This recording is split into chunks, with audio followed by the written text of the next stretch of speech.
Luar biasa ya. Ya.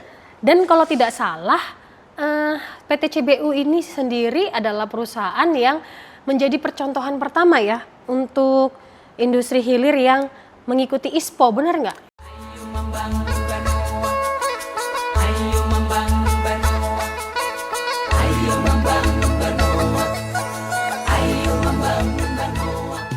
Yang dikunjungi oleh kementerian. Ya, ini jadi memang CBU itu ditunjuk oleh Kemenperin. Jadi aturan ISPO itu di downstream itu di bawah Kementerian Perindustrian dan sudah terbit aturannya di November 2025 kemarin. Permenperin nomor 38 tahun 2025. Nah, saat ini Kementerian Perindustrian bekerja sama dengan Komite Akreditasi Nasional sedang mempersiapkan segala atribut yang diperlukan untuk proses sertifikasi ISPO di downstream ini. Nah, di tanggal 20 sampai 25 April ini, tepatnya di minggu depan, kebetulan pelatihan itu Kemenperin bersamakan itu mengadakan pelatihan untuk para asesor, ISPO, ini yang terdiri dari KAN, Kemenperin sama Kementerian Perekonomian. Trainingnya dilakukan di Pangkalan Bun dan CBU itu ditunjuk sebagai industri atau downstream atau refinery yang akan menjadi tujuan kunjungan industri mereka. Jadi di sana nanti kita akan diskusi mengenai praktik pengelolaan CPO yang sustainable. Tapi itu bukan hanya downstream, nanti juga kita akan ke salah satu PKS milik grup kita. Sesuai dengan tadi ketelusuran. Ya. Nah, itu kan salah satu bukti kalau memang kita CBU ya khususnya ya itu benar-benar mematuhi. Betul. Iya, yang jadi regulasi yang ditetapkan oleh pemerintah. Nah, sesuai dengan bidang Pak Vicky sendiri ya sebagai Section Head Sustainability nih. Dalam konteks perusahaan sawit, sustainability berarti menjalankan bisnis yang tidak hanya mengejar keuntungan saja ya Pak Vicky ya, tetapi juga menjaga lingkungan dan kesejahteraan sosial yang tadi sudah dibahas.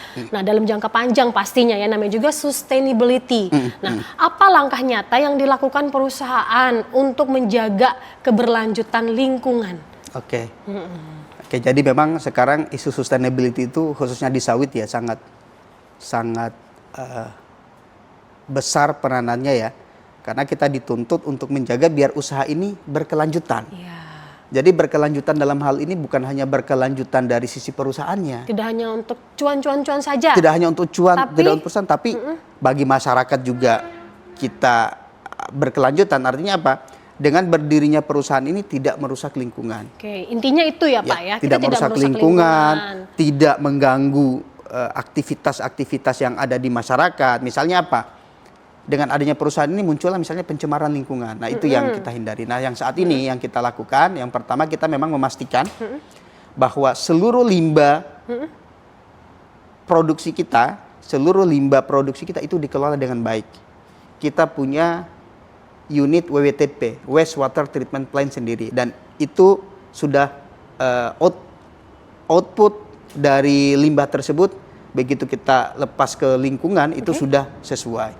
Kemudian apalagi kita memastikan seluruh limbah-limbah baik itu limbah B3, sampah itu dikelola dengan baik. Contohnya dikelolanya bagaimana? Contoh misalnya kita untuk pengelolaan limbah B3 spesifik atau khusus misalnya yang saat ini mungkin spent bleaching itu kita serahkan kepada pihak ketiga yang memang itu memiliki izin dari KLHK. Itu dari sisi lingkungan. Kemudian kita kembali lagi ke sektor lain. Karena kalau bicara lingkungan memang karena kita nggak yang isu lingkungan di sawit itu sebenarnya lebih banyak diarahkan ke kebun.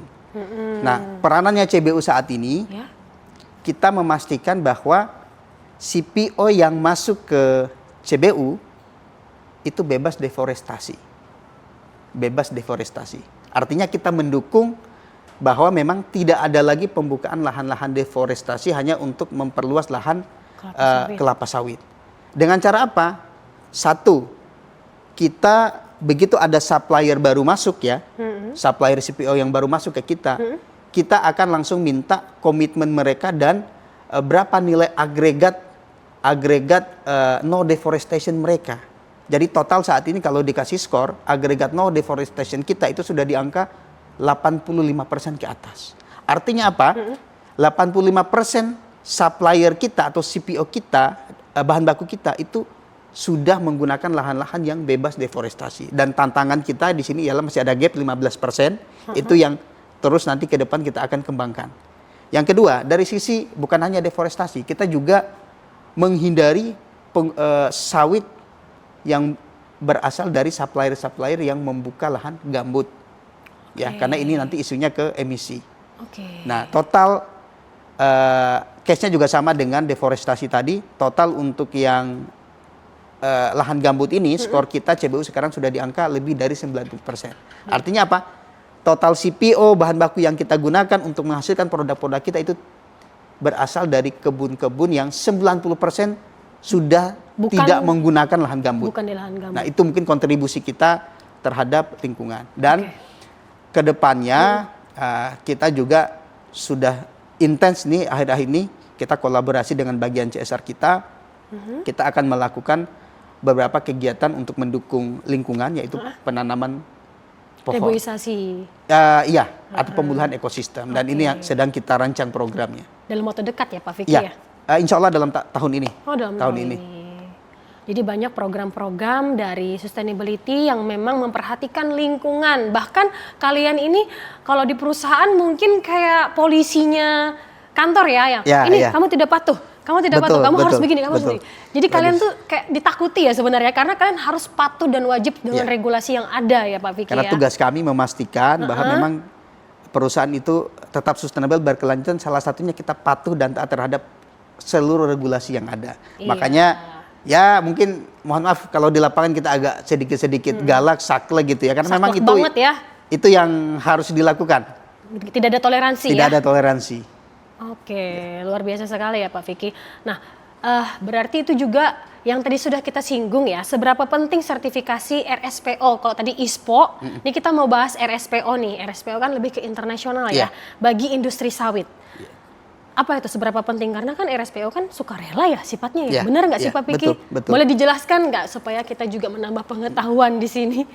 Jadi RSPO sebenarnya hampir sama dengan ISPO. Kalau ISPO itu diterbitkan oleh pemerintah dan sifatnya mandatori. Nah, kalau yang RSPO itu nggak wajib, tapi ini yang menerbitkan dari internasional, dari lembaga RSPO sendiri. Dan sama, sertifikasi ini merupakan sertifikasi yang menunjukkan pengelolaan produk atau bahan itu secara sustainable. Kenapa ini penting?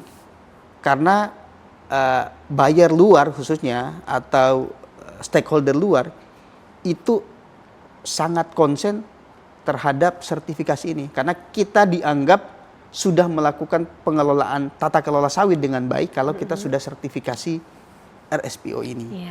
Jadi memang dua, satu ISPO kita jalankan karena itu juga mandatori dan itu membantu kita juga nanti untuk kita bisa tetap konsisten menjalankan sertifikasi RSPO ini. Dan sama, jadi saya spill ya mengenai produk CBUT itu alhamdulillah 100% sudah tersertifikasi RSPO semua. Luar biasa ya. Sudah tersertifikasi RSPO semua dan kita konsisten akan terus mengembangkan manajemen pengelolaan RSPO ini dan kedepannya nanti kita akan masuk juga untuk ISPO baik itu nanti untuk refinery-nya ataupun untuk biodieselnya. Yang akan kita projectkan ya, biodiesel di PT CBUT. Ada satu lagi yang sekarang memang jadi salah satu tantangan karena nanti kaitannya dengan ini. Saat ini sawit memang menghadapi banyak dilema ya, apalagi nanti kita masuk ke negara tujuan itu aturannya macam-macam. Banyak request biasanya ya Pak Vicky. Saat ini yang paling ini mungkin udah booming juga di ini ya, di kalangan sawit ya. Uni Eropa itu sudah menerapkan saat ini. Jadi tadi RSPO ini sekarang next levelnya lagi sudah masuk. Ada lagi di atasnya. EUDR. Apa itu Pak Vicky? EUDR itu Europe Union Deforestation Regulation. Jadi itu undang-undang yang diterbitkan oleh Uni Eropa yang memastikan seluruh komoditas komoditas yang masuk ke negara mereka itu bebas deforestasi. Wow. Berarti nggak Jadi kalau macam-macam. kita sudah sertifikasi RSPO itu belum tentu bisa diterima. Berarti harus mematuhi standar ini tadi ya. IUDR ini. Jadi IUDR ini nanti baru akan berlaku di akhir tahun nanti di tanggal 30 Desember 2026.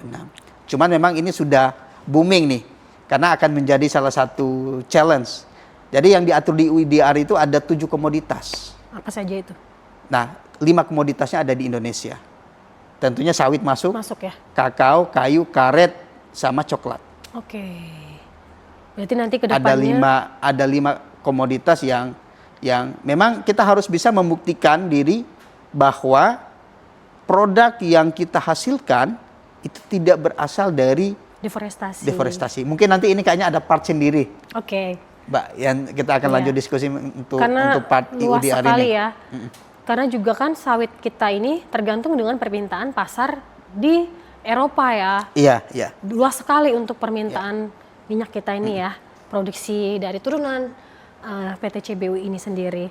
Nah, kalau menurut Pak Vicky, Oh ya, sorry. apa lagi? Ada yang Ketinggalan. ketinggalan. Tadi ini masih RSPO ya. Jadi Ya. kalau di RSPO itu memastikan saat ini tidak ada pembukaan lahan baru di area-area yang ada namanya HCV, High Conservation Value, atau daerah atau lahan yang memiliki nilai konservasi tinggi. Iya, contohnya nilai Konservasi tinggi itu apa pertama saja? dari sisi tadi keanekaragaman hayati, Oke. biodiversitinya. Iya. Kenapa? Karena sawit ini kan tumbuhan monokuler. Dia hanya kalau ditanam itu di satu hamparan lahan itu hanya pohon itu. Otomatis kalau ini dibuka itu akan menghilangkan atau akan menebang pohon-pohon yang sifatnya itu biodiversity di area tersebut. Berarti tidak boleh ya? Tidak boleh. Yang kedua, Oke. tidak diperbolehkan lagi untuk membuka lahan di area-area yang HCS, High Carbon Stock. Oke. Salah artinya satunya gambut. tanah gambut. Ya, itu diatur memang dikunci Iya. oleh. Makanya memang ini sangat penting.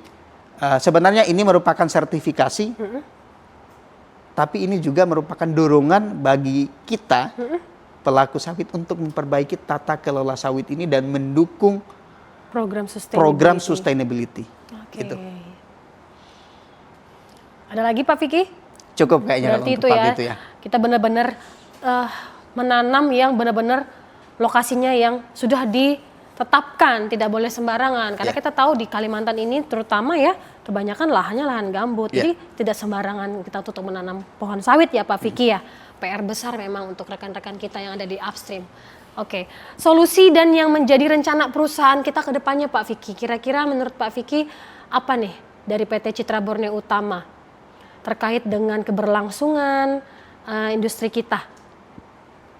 Saat ini memang yang jadi concern kita yang pertama kita akan, karena sustainability itu kan luas ya. Iya. Sustainability itu luas. Jadi indikator nanti yang akan kita kembangkan ke depan ialah kita akan menjalankan program ESG secara ESG. komprehensif. Apa itu ESG? ESG itu ada 3 tuh. Environment, jadi kita taat pada lingkungan. Kemudian S-nya sosial. Sosial. Kita juga bisa bermanfaat atau bisa berkontribusi terhadap sosial kita di lingkungan di mana perusahaan itu berada. Yang ketiga governance, tata kelola. Tata kelola ini meliputi keterbukaan, ketertelusuran gitu ya. Kemudian ada aspek banyak termasuk yang diatur juga nanti di tata kelola ini mengenai keterserapan tenaga kerja wanita. Oh, nah, itu juga kenapa wanita? karena itu akan menyumbang apa ya, emansipasi, itu akan menyumbang skor ESG yang cukup tinggi. Oh, Karena gitu kan ya. Kita menghilangkan istilah apa ya? Perbedaan gender dalam pekerjaan. Ya, salah satunya. Salah satunya berarti itu. masih ada isu itu ya Pak Vicky? Ya. Padahal kita tahu kalau di perusahaan kita sendiri lumayan banyak untuk karyawan wanita ya, Ya. termasuk saya di sini ya. Ya, betul. Makanya itulah yang kita dukung ke depannya. Tidak ada perbedaan-perbedaan gender. Itu nanti yang salah satu yang diatur dalam tata kelola. ESG. Jadi ke depannya kita akan perkuat di situ, di ESG-nya. Saat ini memang kita bekerja sama dengan CSR, kita lagi membangun program untuk pemberdayaan, kemudian nanti program juga penghijauan. Dan itu mungkin kayaknya agak panjang nih. Nanti part-part itu nanti kita bisa diskusi lebih lanjut. Banyak lagi Itu ya aspek. PR-nya ya ternyata. Yang kedua, itu program kita nanti ke depan. Di minggu ini kita downstream itu baru saja melaksanakan training GRK. GRK, apa itu Gas GRK? rumah kaca. Jadi Gas kita rumah mulai kaca. menghitung berapa total emisi yang dihasilkan oleh downstream. Kita start dari CBU. CBUT itu sudah berhasil menghitung emisi. Jadi kalau perhitungan GRK ini standar perhitungannya ada dua. Satu based on GHG protokol, yang kedua based on ISO 14064. CBU dan kategorinya itu dibagi ada 3 scoop perhitungan, scoop 1, 2, dan 3. Nah, CBU itu sudah berhasil menghitung sampai 3 kategori. Kategori 1, 2, dan 3. 3 scoop, sorry. 3 scoop. Scoop ketiga itu dibagi 15 kategori lagi. Dari 15 kategori tadi, CBU sudah berhasil menghitung sekitar 9 kategori. Artinya sudah hampir semua scoop emisi sudah CBU berhasil hitung. Artinya seluruh emisinya sebenarnya sudah hampir tercapture. Angka emisi ini penting karena ini akan menjadi baseline-nya CBU untuk mendukung program net zero emission Indonesia yang ditetapkan Indonesia akan net zero itu pada tahun 2060. Jadi CBU nanti lagi nyusun berdasarkan baseline tadi, kita akan buat roadmap tahun keberapa CBUT akan atau downstream akan net zero. Dan salah satu langkah yang sudah kita ambil, kita baru saja melaksanakan training perhitungan GRK, dan selanjutnya nanti kita akan bikin program tadi dekarbonisasi, roadmap, sampai nanti akhirnya mudah-mudahan CBUT bisa segera net zero emission. Ya. Keren ya. Kemudian regulasi-regulasi pemerintah yang tadi ISPO kita akan lengkapi. Kemudian ada lagi regulasi baru sebenarnya yang dituntut. Apalagi itu, Pak? Ada lagi, ini dari Permen SDM juga nih.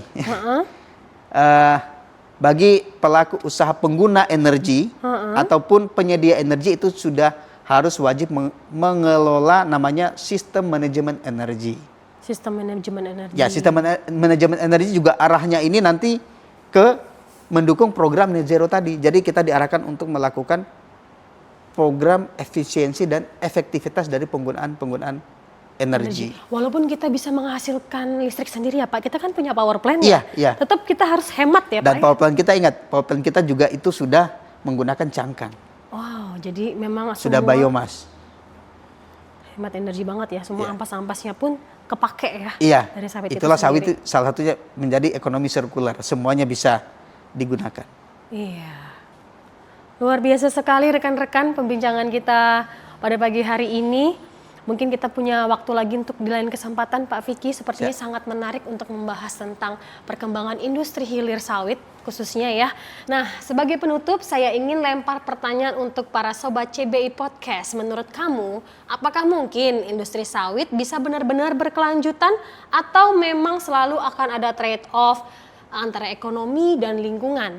Silahkan share pendapat kamu dan jangan lupa subscribe podcast ini untuk diskusi yang menarik lainnya. Saya Marianti Situmorang dan narasumber saya Vicky Binrungga. Kami pamit undur diri, sampai jumpa di episode selanjutnya. CBI Podcast, karya nyata untuk negeri.